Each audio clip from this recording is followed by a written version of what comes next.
Welcome back, all my YouTube subscribers, Twitter followers, all the big Giant fans out there. The Giants are fresh off their signature win as they beat the Chicago Bears last week in an overtime thriller as they hit 30 points for the third time this year. And this week, they look to end the Washington Redskins season in a rematch. The way I'm looking at these next 4 games as a Giant fan, I want to see the Giants continue to improve what they've done coming out of the bye. And right now, if this was a new season, if this was a 4-game season, the Giants are as good as anyone in this division, and that includes the Dallas Cowboys, and we'll get the opportunity to prove that week 17. But this week, against the Washington Redskins, I don't want you to just win.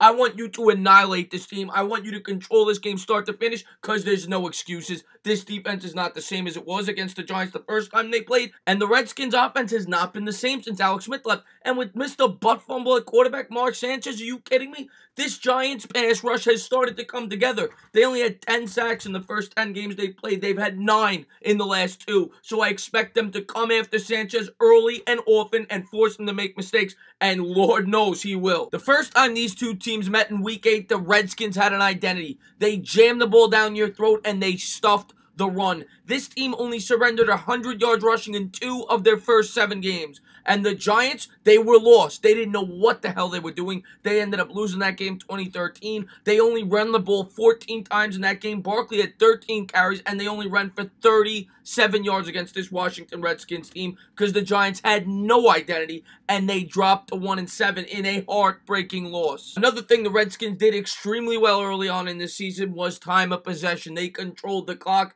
and against the Giants the first time, it was no different. They held the ball for 7 more minutes than we did. But since they've lost their identity the last 2 weeks, they are minus 25 minutes in the time of possession. Last week alone, the Eagles had it 19 more minutes than the Redskins did. That's nearly impossible. So the Giants need to find a way to control the clock in this game and don't turn the ball over. If you look at it, the only win this team has in their last 5 games was against the Tampa Bay Bucks, a game in which the Bucks had 500 yards of total offense, but they turned the ball over 4 times. Just don't turn the ball over. Don't turn the ball over and you'll win this football game. Simple as that. Redskins offense was also extremely efficient. They had only turned the ball over 7 times in their first 9 contests. Well, since the Alex Smith injury, they have looked lost. They have turned it over 6 times in their last 3 games, and I expect the Giants to take advantage of that. The Giants, unlike the Redskins, have found their identity since the bye. They have gotten back to the Giants' roots. They have pounded the rock. They have given Barkley 20 or more carries in 3 out of 4 of those contests, and guess what? They're 3-0 in the games of which they have done it. I fully expect Pat Sherman to come out with a game plan to give Barkley the ball as much as possible because it's what's been working. It's given Eli much more efficient passing plays,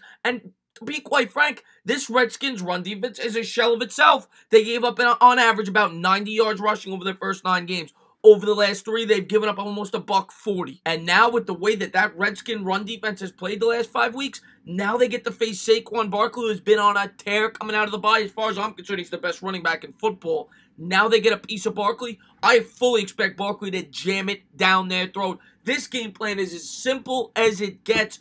Run it, run it, run it, set up the play-action pass, hit Beckham deep over the top, and the Giants should put up 30 points in this game. On defense, the game plan is as simple as it gets. Stuff the run. Adrian Peterson this year has been fantastic. He's going to get probably 1,100, 1,200 yards rushing this year. But this week, against this team, the Giants need to stuff the run and force Sanchez to throw, because when he does, he will get destroyed and send the dogs like you've done the last 2 weeks. If you get after Sanchez, you're gonna have a plethora of turnovers. You may have 1 or 2 defensive touchdowns in this football game. So stuff Peterson and make Sanchez throw the football, and this game is over. It is lights out. If you take away that gorgeous run by Peterson, the 90-yard touchdown, the Redskins only had 14 yards rushing on their other 13 carries, and Sanchez had 100 yards passing on 21 pass attempts. He averaged less than 5 yards an attempt. This offense right now is awful, and the Giants defense needs to take advantage of it, and we need to go into their house, and we need to blow them out. So with this banged-up Washington Redskin team and the way the Giants have played come out of the bye, I don't just expect the Giants to win this game. I expect the Giants to annihilate this football team, and I expect them to finish this season very strong. They've won 3 out of our last 4, and I don't think it's possible for us to win 7 out of our last 8, and I think it starts this week as they hopefully go on a 4-game winning streak to close out the season. I got a Giants Giants 31, Redskins 13. So get your popcorn ready, Giants fans. As I have done the last several weeks, I will be streaming this game live on my YouTube channel, so be sure to check that out. I also will have my first draft prospect video where I will talk about the outside linebacker from Kentucky, Josh Allen. That should be up on the channel tomorrow or possibly Friday, so look out for that as well. If you liked what you watched, please subscribe. Drop a comment. Maybe give the entertainer a thumbs up. Let's talk some Giants football. Be proud, Giants fans. Let's end this season with a bang. As always, cheers.